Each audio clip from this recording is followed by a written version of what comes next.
So hello friends, एक बार फिर से वेलकम बैक करता हूँ भैया वार फार्मेसी के ऑनलाइन लर्निंग प्लेटफॉर्म पे। सो फ्रेंड्स, आज का जो लेक्चर होने वाला है वो प्रैक्टिस सेट 2 है।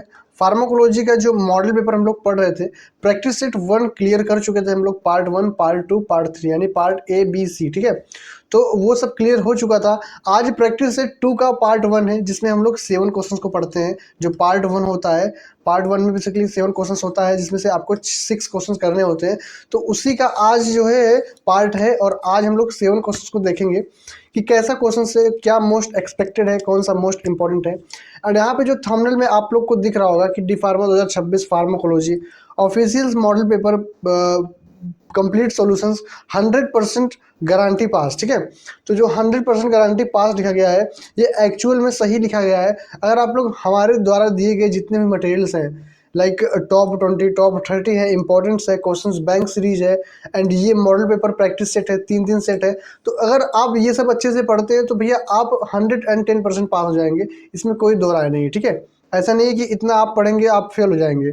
अरे यार, पास होने के लिए 25 से 30 नंबर मतलब लाना पड़ता है। तो 25 से 30 नंबर आप नहीं ला पाएंगे, इतना तो है नहीं। आप इतना पढ़ेंगे तो यार आसानी से आ जाएगा। ऐसा नहीं कि 30 नंबर आएगा, और भी आ सकता है 40, 45, 50, अच्छे से पढ़ेंगे, ठीक है। तो आप इस पूरे मटेरियल्स को पढ़कर ऐसा नहीं है कि सिर्फ पास हो सकते हैं, आप अच्छा रैंक ले सकते हैं, ठीक है। चलिए आगे देखते हैं। आगे देखते हैं भैया, क्वेश्चंस की तरफ बढ़ते हैं। सबसे पहला यहाँ पे जो क्वेश्चंस है, classify anti anginal drugs, explain the mechanism of actions and adverse effect of nitrates. Nitrates एक एंटी एंजाइनल ड्रग्स है। क्या है भैया, ये जो नाइट्रेट्स है ये एक एंटी एंजाइनल ड्रग्स है। एंटी एंजाइनल ड्रग्स क्या मतलब होता है, थोड़ा यहाँ पर डिफिनेशन देख लेते हैं, ठीक है। तो anti anginal drugs are drugs use to treat and prevent angina pectoris. Angina pectoris क्या होता है, जो छाती में दर्द होता है oxygen, lack of oxygen, oxygen के कारण, ठीक है। ऑक्सीजन की कमी के कारण जो छाती में दर्द होने लगता है उसी को बोलते हैं एंजाइना पेक्टोरिस, ठीक है। A chest pain caused by insufficient blood and oxygen supply to the heart. मतलब ये इनसफिशिएंट ब्लड एंड ऑक्सीजन मतलब जो हमारा दिल होता है वहाँ पे सही मात्रा में, प्रचुर मात्रा में जो ब्लड होता है और ऑक्सीजन होता है सही से पहुँच नहीं पाता, जिसके कारण क्या होता है, हमारे छाती में दर्द होता है, और यही होता है एंजाइना पेक्टोरिस, ठीक है। इसी को ट्रीट करने के लिए हम लोग खाते हैं एंटी एंजाइनल ड्रग्स, ठीक है। इसी को ट्रीट मतलब इसी को सही करने के लिए डॉक्टर्स रिकमेंड करते हैं एंटी एंजाइनल ड्रग्स। समझ में आ गया। हिंदी देखते हैं। एंटी एंजाइनल दवाएं वे दवाएं होती हैं जो एंजाइना पेक्टोरिस के उपचार और रोकथाम में उपयोग की जाती हैं। यह सीने का दर्द जो हृदय की मांसपेशियों को अपर्याप्त रक्त और ऑक्सीजन आपूर्ति के कारण होता है। मतलब हृदय तक क्या होता है, अपर्याप्त रक्त और ऑक्सीजन पहुंचता है, मतलब पर्याप्त रूप में, पर्याप्त मात्रा में नहीं पहुंच पाता है। इसलिए क्या होता है, इसलिए हमारे सीने में जो है, छाती में दर्द होने लगता है। तो इसी को बोलते हैं एंजाइना पेक्टोरिस। समझ में आ गया। चलिए इसके थोड़ा क्लासिफिकेशन को देख लेते हैं, क्या क्लासिफिकेशन है। उससे पहले थोड़ा यहाँ फिगर के माध्यम से समझिए। सेम यहाँ पे डिफिनेशन से, डिफिनेशन आप लोग पढ़ लीजिएगा, थोड़ा यहाँ पे फिगर के माध्यम से देखिए। ये है क्या भैया, ये वेसल्स है, ठीक है। ये कोरोनरी आर्टरीज है, आर्टरीज है, वेसल्स है। अब इसमें क्या होता है, प्लेग बन जाता है, प्लेग। यहाँ पे देख रहे हैं पीला पीला प्लेग, मतलब नस जाम हो जाता है। नस क्या होता है, जाम हो जाता है। यहाँ पे देखिए, जब नस जाम हो जाएगा तो ब्लड जो है सही मात्रा में पहुँच नहीं पाएगा, ऑक्सीजन भी सही मात्रा में पहुँच नहीं पाएगा, ठीक है। तो इसीलिए क्या होता है, दर्द होता है। कहाँ पे, हमारे सीने में दर्द होता है, यही प्लेग बन जाता है। यहाँ पे देखिए लिखा भी है, जो नैरो होता है, नैरो प्लेग, प्लेग नैरोड हो जाता है, ठीक है। इसीलिए भैया दर्द होता है। और जो नॉर्मल यहाँ पे है, देखिए नॉर्मल, नॉर्मल में कोई भी प्लेग क्रिएट नहीं हो रहा है, मतलब नॉर्मल एकदम खुला है। यहाँ पे अच्छे से फ्लो होगा, क्या ब्लड फ्लो होगा, ऑक्सीजन फ्लो होगा। समझ में आ गया। चलो यहाँ पे देखिए हार्ट है, बिफोर एंजाइनल ड्रग्स, मतलब बिफोर एंजाइनल के हैं, यहाँ पे आफ्टर एंजाइनल ड्रग्स, ड्रग्स का हार्ट है। तो हार्ट में देखिए थोड़ा थोड़ा चेंजेस आपको देखने को मिल रहा है, ठीक है। यहाँ पे देखो इस हार्ट में पेन हो रहा है, पेन रिड्यूस फ्लो हो रहा है, यहाँ पे रिस्टोर फ्लो हो रहा है। समझ में आ गया। चलो आगे देखते हैं। आगे थोड़ा क्लासिफिकेशन है फ्लो चार्ट के माध्यम से। यहाँ पे फ्लो चार्ट है, तो ऐसे ही आपको एग्जाम में छापना है। फ्लो चार्ट थोड़ा इम्पैक्ट पड़ता है एग्जामिनर के ऊपर। तो सबसे पहले एंटी एंजाइनल ड्रग्स, यहाँ पे देखिए नाइट्रेट्स आ गया, इसी को हमको थोड़ा आगे पढ़ना है। तो नाइट्रेट्स में नाइट्रोग्लिसरीन है, इसोसोर्बाइड डाइनाइट्रेट है। तो 2 ड्रग्स है, आप 2 ड्रग्स याद कर लेंगे तो आपका काम बन जाएगा, ठीक है। तो नाइट्रेट में क्या है भैया, नाइट्रोग्लिसरीन और इसोसोर्बाइड, ये 2 ड्रग्स आपको याद करना होगा तो आपका काम हो जाएगा। एंड सेकेंड में बीटा ब्लॉकर, बीटा ब्लॉकर में प्रोप्रानोलोल एंड एटेनोलोल, कई बार आप लोग पढ़ लिए, ठीक है। इसको तो आप क्या, आपके मुंह में आ गया होगा, बहुत सी बार ये ड्रग्स आ गया है, ठीक है। एंड थर्ड क्या है, calcium channel blocker amlodipine and verapamil. क्या भैया, एम्लोडिपिन एंड वेरेमेपिल, ये कैल्शियम चैनल ब्लॉकर है, तो ये भी आपके एंटी एंजाइना बैक्टीरिया को ट्रीट करता है। ठीक है, यहाँ पे पोटेशियम चैनल ओपनर जैसे कि निकोरेनेडिल, क्या भैया, निकोरेनेडिल, ये भी आपका एक ड्रग्स है जो कि एंजाइना पेक्टोरिस को ट्रीट करता है। तो इसको आप क्या कर सकते हैं, स्किप कर सकते हैं, ये कोई ज़्यादा इंपॉर्टेंट नहीं है। यही 3 इंपॉर्टेंट है। ठीक है, nitrates, beta blockers and calcium channel blockers, 3 importance है, तो 3 आपको याद करना होगा। समझ में आ गया। चलो मैकेनिज्म ऑफ एक्शन देख लेते हैं किसका, नाइट्रेट्स का। जो हमको यहाँ पे क्वेश्चन में क्या पूछा था, क्वेश्चन में सबसे पहले क्लासीफाई पूछा है एंटी इंजरियल ड्रग का, फिर explain the mechanism of actions and adverse effect भी पूछा है, मतलब मैकेनिज्म ऑफ एक्शंस भी पूछा है एंड एडवर्स इफेक्ट भी पूछा है किसका भैया, नाइट्रेट्स का। ठीक है, तो सबसे पहले क्या पढ़ेंगे, मैकेनिज्म ऑफ एक्शंस पढ़ लेते हैं। ये कैसे अपना एक्शन शो करता है हमारे बॉडी में, थोड़ा ये भी देख लेते हैं। तो भैया नाइट्रेट्स रिलीज नाइट्रिक ऑक्साइड, ये हमारे बॉडी में नाइट्रिक ऑक्साइड रिलीज करता है, जिसको शॉर्ट फॉर्म में NO बोलते हैं। ठीक है, तो नाइट्रिक ऑक्साइड जब ये रिलीज करेगा तो फिर क्या होगा, जब nitric oxide cause relaxation of smooth muscles of blood vessels, जो ब्लड वेसल्स में स्मूथ मसल्स होते हैं, क्या होते हैं, चिकनी मांसपेशियां होती है, जो स्मूथ मसल्स होते हैं उसको ये रिलैक्स करवाते हैं। क्या करवाते हैं, रिलैक्स करवाते हैं। अब रिलैक्स हो जाएगा तो ब्लड वेसल्स डायलेट, फैल जाएगा। जब वो रिलैक्स हो जाएगा, जैसे ये वेसल्स है, ठीक है, ये वेसल्स है, ये जब रिलैक्स होगा तो ये खुल जाएगा, इतना मोटा हो जाएगा, तो भैया जो ऑक्सीजन है अच्छे से ऑक्सीजन वगैरह फ्लो होगा और ब्लड वगैरह अच्छे से सप्लाई होगा। ठीक है, और फिर ये क्या करता है, और फिर भैया this reduce the workload on heart, ये क्या करता है, ये वर्कलोड रिड्यूस कर देता है, कहाँ पे, हार्ट पे। हार्ट पे आपके वर्कलोड को ये क्या करता है, रिड्यूस, कम कर देता है, यानी जो उसका कार्यभार होता है, मतलब जब ज़्यादा काम करना होता है तो उसका कमों को थोड़ा घटा देता है। समझ में आ गया। जैसे किसी को ज़्यादा काम बता दिया जाए तो काम को थोड़ा कम कर दिया जाए तो उसके थोड़ा वर्कलोड कम हो जाता है ना, तो सेम वही प्रोसेस यहाँ पे है। ये क्या करता है, रिड्यूस कर देता है वर्कलोड ऑन हार्ट, हार्ट पे वर्कलोड थोड़ा रिड्यूस कर देता है। And more oxygen reaches the heart, फिर क्या होता है, जो ऑक्सीजन वगैरह होता है अच्छे से सप्लाई हो पाता है हमारे हार्ट तक। फिर भैया जो चेस्ट पेन होता है वो रिलाइव हो जाता है, मतलब ठीक हो जाता है, दर्द जो है ठीक हो जाता है। तो ऐसे मैकेनिज्म ऑफ एक्शंस पे नाइट्रेट्स ड्रग्स अपना एक्ट करती हैं, अपना एक्शन शो करती हैं। समझ में आ गया। चलिए आगे देखते हैं। आगे adverse effect of nitrates, nitrates का क्या एडवर्स इफेक्ट है, थोड़ा ये भी देख लेते हैं। तो सबसे पहला है हेडेक, मतलब सिर में दर्द, सबसे सामान्य दुष्प्रभाव है हेडेक। अगर नाइट्रेट्स का साइड इफेक्ट देखा जाए तो भैया हेडेक है सबसे पहले। सेकेंड है हाइपोटेंशन, मतलब जो रक्तचाप होता है वो कम हो जाता है, लो ब्लड प्रेशर कम हो जाता है। थर्ड है फ्लशिंग, फ्लशिंग मतलब चेहरे पे जो ललिमा हो जाते हैं, रेडनेस चेहरे पे रेडनेस हो जाते हैं ना, तो वही बोल रहा है कि फ्लशिंग हो सकते हैं हमारे चेहरे पे।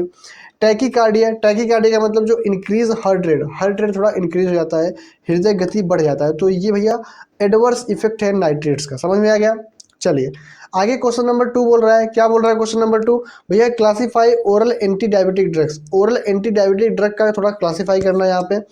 Explain the mechanism of actions and adverse effect of metformin, metformin का mechanism of actions and adverse effect लिखना है। मेटफॉर्मिन एक ओरल एंटी डायबिटिक ड्रग है। समझ में आ गया। चलो थोड़ा इसका सबसे पहले डेफिनेशन देखेंगे, क्या बोल रहा है भैया ओरल एंटी डायबिटिक ड्रग्स। भैया ये बोल रहा है कि ये एक ऐसा ड्रग्स है taken by mouth to lower blood glucose level, ये माउथ के थ्रू मतलब मुंह के द्वारा लिया जाता है, किस लिए, lower blood glucose level in type 2 diabetes, मतलब टाइप 2 डायबिटीज में ग्लूकोज लेवल को कम करने के लिए। जैसे ग्लूकोज लेवल बढ़ जाता है तो भैया डायबिटीज मेलिटस यानी शुगर हो जाता है। समझ में आ गया। और जब इसको ट्रीट करने के लिए हम लोग एंटी डायबिटिक ड्रग्स लेते हैं, मतलब यही ड्रग्स लेते हैं, और ये क्या करता है, ये भैया करता है हमारे ब्लड ग्लूकोज लेवल को कम कर देता है, लोअर, यहाँ पे देखिए साफ साफ लिखा गया है, लोअर कर देता है। ठीक है, तो जिससे क्या होता है, जो हमारा टाइप 2 डायबिटीज मेलिटस होता है वो ट्रीट होता है। समझ में आ गया।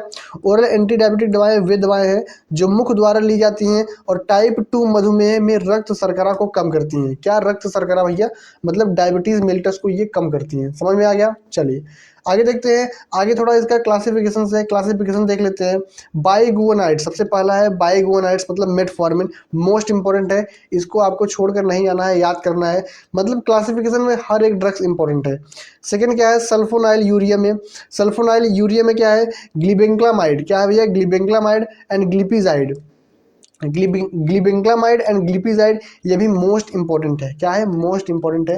एंड थर्ड क्या है, मेग्लिटिनाइड्स, क्या है भैया, मेग्लिटिनाइड्स में यहाँ पे ड्रग्स क्या है, रेपेग्लिनिड्स, क्या है भैया, रैपेग्लिनिड्स, ये भी इंपॉर्टेंट है, इसको भी आपको याद करना है।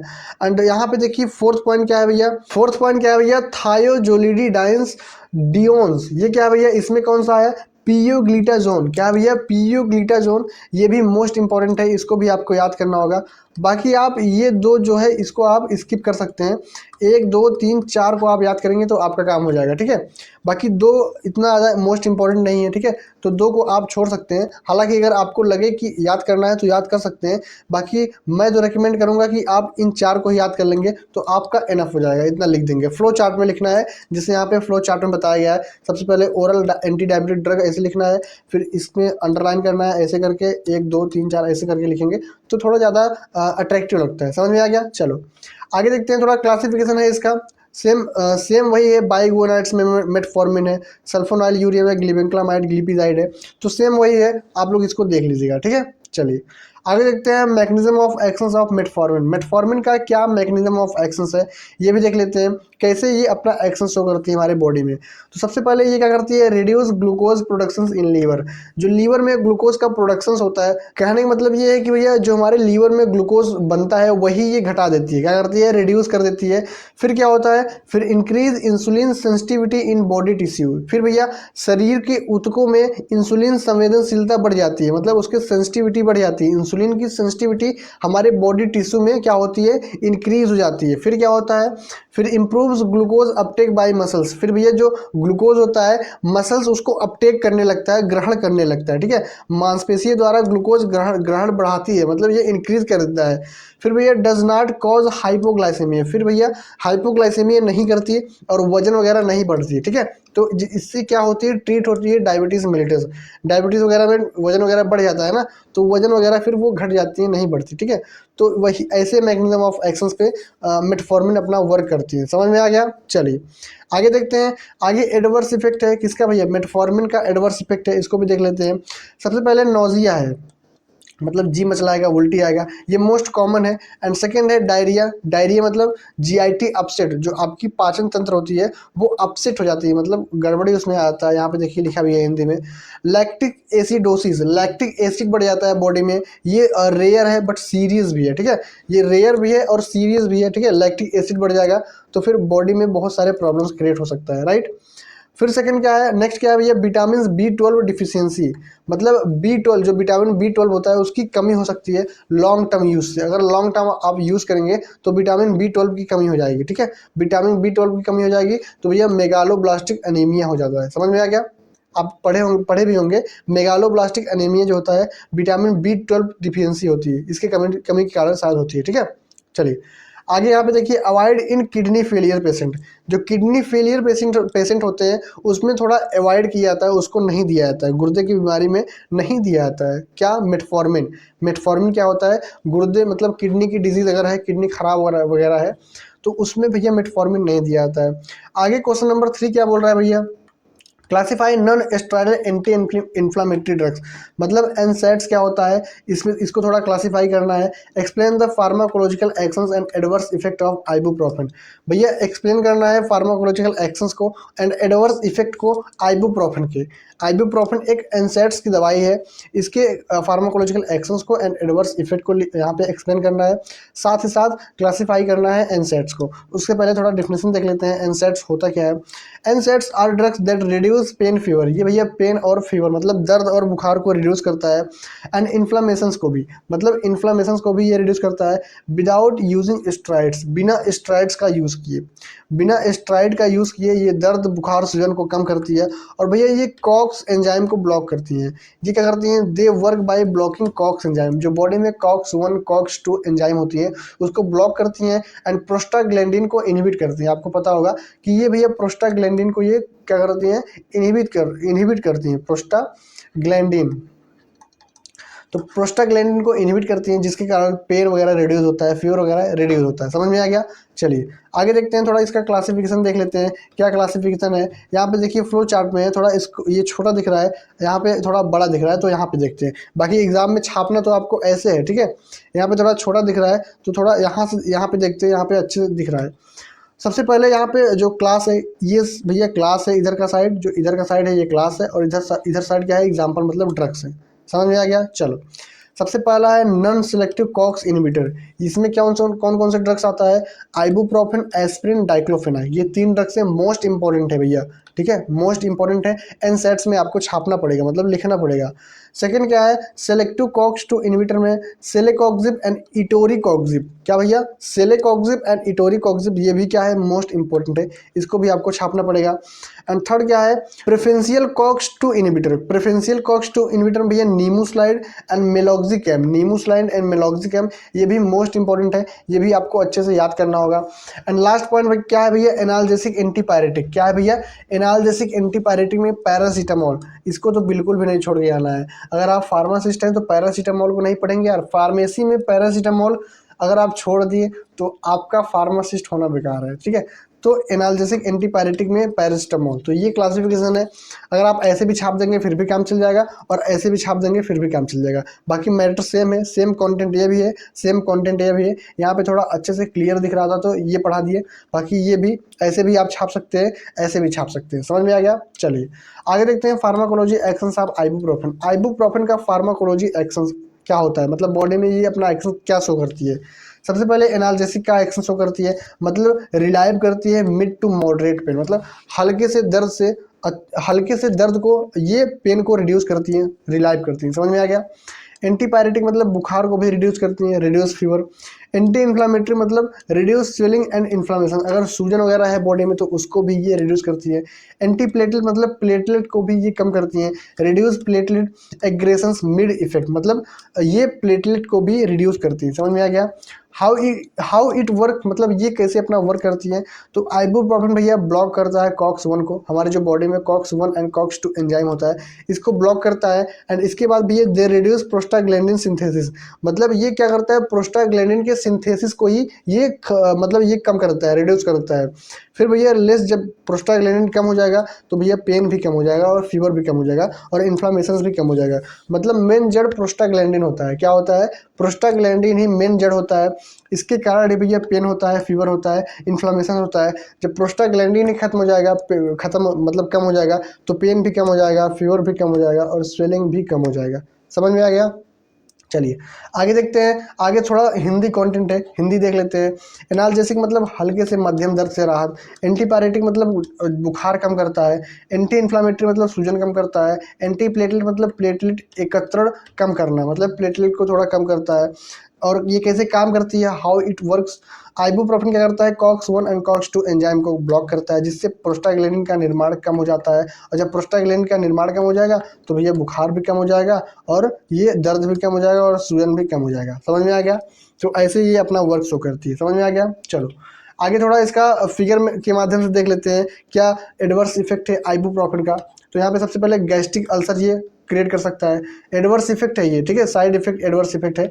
तो ये गैस्ट्रिक अल्सर क्रिएट कर सकता है, पेट में आपके यहाँ पे देखिए छाले क्रिएट कर सकता है, ठीक है, जैसे आपके मुंह में छाले होते हैं तो ये मोस्ट कॉमन है। इरिटेट्स स्टमक लाइनिंग, जो हमारे पेट की लाइनिंग होती है उसको भी ये इरिटेट कर सकता है, उसमें जलन पैदा कर सकता है। नोजिया एंड वोमिटिंग, आपको उल्टी आएगा, जी मचलाएगा और जीआईटी जो अपसेट हो जाएगा, गैस्ट्रो इंटेस्टाइनल भी अपसेट हो जाएगा, ठीक है। रेनल डैमेज मतलब किडनी भी डैमेज हो सकता है लॉन्ग टर्म यूज़ में, अगर आप लॉन्ग टर्म यूज़ कर रहे हैं तो किडनी भी डैमेज होने की समस्या यहाँ पे देखने को मिलती है, समझ में आ गया। चलो एंड यहाँ पे नेक्स्ट है ब्लीडिंग वगैरह भी आ सकता है, increase bleeding time, bleeding time भी इंक्रीज हो सकता है वोमेन में, ठीक है, वोमेन में ब्लीडिंग टाइम भी इंक्रीज हो सकता है। And hyper sensitivity, rashes, allergy वगैरह, यहाँ पे देखो हाथ पे रेसेस वगैरह हो गया है और एलर्जी वगैरह क्रिएट हो सकता है लॉन्ग टर्म यूज पे, ठीक है। चलो यहाँ पे नेक्स्ट पॉइंट है भैया, क्वेश्चन नंबर 4 क्या बोल रहा है, classify cephalosporins, explain the mechanism of actions and adverse effect of cephalosporins, मतलब mechanism of actions and adverse effect cephalosporins का यहाँ पे लिखना है और इसको थोड़ा क्लासिफाई करना है। उससे पहले थोड़ा डेफिनेशन देख लेते हैं ताकि कॉन्सेप्ट क्लियर हो जाए कि सेफेलोस्पोरिन्स आखिर होता क्या है। तो ये एक broad spectrum beta lactam antibiotic है, क्या है ये एंटीबायोटिक ड्रग्स है, ठीक है। तो ये broad spectrum beta lactam antibiotic होता है जो कि ट्रीट करता है वेरियस बैक्टीरियल इन्फेक्शंस, ये वेरियस मतलब कई प्रकार के बैक्टीरियल इन्फेक्शंस को ये ट्रीट करता है। They are similar to penicillin in structure. Structure में तो ये पेनिसिलिन के जैसा दिखता है, सिमिलर होता है, मतलब उसके समान होता है। किसके समान? पेनिसिलिन के समान होता है स्ट्रक्चर में, ठीक है। तो हिंदी में देख लेते हैं। सिफेलोस्पुरिन्स बीटा लैक्टम एंटीबायोटिक है जो विभिन्न जीवाणुओं संक्रमण के उपचार में उपयोग की जाती है। इनकी संरचना पेनिसिलिन से मिलती जुलती है। समझ में आ गया? इसकी जो स्ट्रक्चर है वो पेनिसिलिन से मिलती जुलती है। आगे देखते हैं। आगे भैया इसका क्लासिफिकेशन है। क्या है? क्लासिफिकेशन है। तो ये फ्लो चार्ट है, ठीक है। आगे यहाँ पे थोड़ा देखते हैं, यहाँ पे क्लियरली दिख रहा है। तो यहाँ पे जनरेशंस है एंड यहाँ पे एग्जांपल है, यहाँ पे यूजेस है। ये क्या है? यहाँ पे फर्स्ट जनरेशन, जैसे यहाँ पे first generation, second generation, third generation, fourth generation, ऐसे क्रम में इसका जो क्लासिफिकेशन है वहाँ पे है। यहाँ पे भी है, देखिए यहाँ पे first generation, second generation, third generation, fourth and fifth. यहाँ पे भी 5 है और यहाँ पे भी 5 है, यहाँ पे 4 है, ठीक है। तो इसका जो एग्जाम्पल है, तो फर्स्ट जनरेशन का जो एग्जाम्पल है सेफेलेक्सिम। क्या है भैया? सेफेलेक्सिम एंड सेफाजोलिम। सेफेलेक्सिम एंड सेफाजोलिम जो कि क्या करता है? ग्राम पॉजिटिव इन्फेक्शंस को ये ट्रीट करता है। क्या? ग्राम पॉजिटिव इन्फेक्शंस को ये ट्रीट करता है। एंड सेकंड क्या है? सेफेरोक्सिम एंड सेफेक्लोर। सेफेरोक्सिम एंड सेफेक्लोर ये भी ग्राम पॉजिटिव एंड इन्फेक्शंस को ट्रीट करता है, मतलब ग्राम पॉजिटिव एंड नेगेटिव। यहाँ पे देखिए नेगेटिव भी है, पॉजिटिव भी है एंड नेगेटिव भी है, ये दोनों इन्फेक्शंस को ट्रीट करता है, ठीक है। एंड थर्ड में क्या है? सेफेक्ट्रियाजोन एंड सेफोटैक्सिम। ये क्या करता है भैया? सीवियर रेजिस्टेंस इन्फेक्शंस को ट्रीट करता है। अगर सीवियर इन्फेक्शंस हो गया है तो उसको ये ट्रीट करता है। फोर्थ जनरेशन में सीफाफिन, ये ब्रॉड स्पेक्ट्रम हॉस्पिटल इन्फेक्शंस को, ब्रॉड स्पेक्ट्रम या फिर हॉस्पिटल में होने वाले इन्फेक्शंस को ट्रीट करता है। जैसे हॉस्पिटल में कोई पेशेंट भर्ती है, वेंटिलेशन पे है, तो वहाँ पे इन्फेक्शंस हो रहा है, तो वहाँ पे ये ड्रग्स यूज होता है। समझ में आ गया? तो सेम कंटेंट ये भी है एंड सेम कंटेंट ये भी है। तो ये आपको ये आपको समझा दिए, समझिए ये भी समझा दिए, बस ये लिखने का तरीका थोड़ा अलग अलग है। तो आप ऐसे भी छाप सकते हैं और ऐसे भी छाप सकते हैं, नंबर उतना ही मिलेगा, ठीक है। चलिए यहाँ पे मैकेनिज्म ऑफ एक्शन देख लेते हैं। सिफेलोस्पोरिन्स का क्या मैकेनिज्म ऑफ एक्शन है, कैसे ये अपना एक्शन शो करती है। तो सबसे पहला पॉइंट है cephalosporins block bacterial cell wall synthesis. ये भैया जीवाणु कोष की भित्ति के निर्माण को ही क्या करती है? रोक देती है। क्या करती है? रोक देती है। फिर क्या करती है? दे इनहिबिट ट्रांसपेप्टाइड पीबीपी एंजाइम को क्या करता है? ये इनहिबिट करता है, खत्म करता है। ट्रांसपेप्टाइड एंजाइम को बाधित करता है, इनहिबिट करता है। फिर विदाउट सेल वॉल मतलब बिना कोशिका भित्ति के ट्रांसपेप्टाइड एंजाइम को बाधित करता है, जिससे क्या होता है? बैक्टीरिया कैन नॉट सर्वाइव, वो ज़्यादा दिन तक जीवित नहीं रहते हैं, फिर वो बैक्टीरिया मर जाता है, जिसके कारण जो बैक्टीरिया होता है वो खत्म हो जाता है, ठीक है। जब बैक्टीरिया खत्म हो जाएगा तो बैक्टीरियल इन्फेक्शंस भी खत्म हो जाएगा। समझ में आ गया? चलिए यहाँ पे एडवर्स इफेक्ट देख लेते हैं सिफेलोस्पोरिन्स का। क्या एडवर्स इफेक्ट है? तो सबसे पहले हाइपर सेंसिटिविटी, मतलब एलर्जिक रिएक्शंस होगा, रेसेस होगा और फीवर होगा। क्या होगा भैया? चकत्ते पड़ जाएंगे, बुखार हो जाएगा और एलर्जिक प्रतिक्रियाएं होंगे। किसके कारण? हाइपर सेंसिटिविटी के कारण, अति संवेदनशीलता के कारण, ठीक है। सेकंड क्या है? Cross sensitivity, allergic with penicillin patients. Penicillin patient को एलर्जी हो सकता है। यहाँ पे देखिए पेनिसिलिन एलर्जी वाले मरीजों में 10% ये एडवर्स इफेक्ट हो सकता है, ठीक है।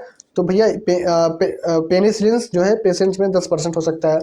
एंड यहाँ पे देखिए थर्ड क्या है? GIT upset, gastro intestinal tract भी अपसेट हो सकता है, जिसके कारण नोजिया, वोमिटिंग, डायरिया, मतलब जी मचला आएगा, उल्टी आएगा एंड दस्त भी हो जाएगा, ठीक है। मतली, उल्टी, दस्त भी हो सकता है। एंड नेफ्रोटॉक्सिसिटी, मतलब क्या होता है? किडनी भी डैमेज हो सकता है हाई डोज अगर लिए जाए। हाई डोज में किडनी भी डैमेज हो सकता है। तो यहाँ पे देखिए अधिक खुराक से गुर्दे को नुकसान हो सकता है, ठीक है। चलो सुपर इन्फेक्शन, फंगल इन्फेक्शन और लॉन्ग टर्म यूज, अगर आप लंबे समय तक इसका यूज करेंगे तो भैया ये क्या करेगा? फंगल इन्फेक्शन कॉज कर सकता है। लंबे समय यूज के फंगल मतलब हाथ वगैरह में फंगल वगैरह हो सकता है, ठीक है। चलिए आगे क्वेश्चन नंबर 5 क्या बोल रहा है भैया? Classified drugs used in peptic ulcer. Peptic ulcer में कौन सा ड्रग यूज होता है? क्लासिफाई करना है। Explain the mechanism of action proton pumps inhibitor. PPI को बोलते हैं प्रोटोन पंप इनहिबिटर। इसके थोड़ा मैकेनिज्म ऑफ एक्शंस को यहाँ पे एक्सप्लेन करना है। 100% पास होने की गारंटी के साथ अगर आप अपनी बी फार्मा एग्जाम की प्रिपरेशन को कंटिन्यू करना चाहते हैं तो आप हमारे वार फार्मेसी ऐप को डाउनलोड कर सकते हैं। हमारे ऐप में हिंदी प्लस इंग्लिश लैंग्वेज के साथ आपको top 20, top 30 questions, bank series and model paper का explanation simple and clear way में दिया गया है। अगर आप हमारे ऐप में दिए गए कंटेंट को प्रॉपरली तरीके से फॉलो करते हैं तो मैं डेफिनेटली कह सकता हूँ कि आप अपने एग्जाम कॉन्फिडेंटली क्लियर कर सकते हो। हमारे ऐप में आपको पूरी प्रिपरेशन के लिए detailed guidelines and useful content मिल जाएगा। तो भाई देर किस बात की, अभी जाओ आप प्ले स्टोर पे हमारे वार फार्मेसी ऐप को डाउनलोड करो और अपनी पढ़ाई को और भी जबरदस्त बनाओ।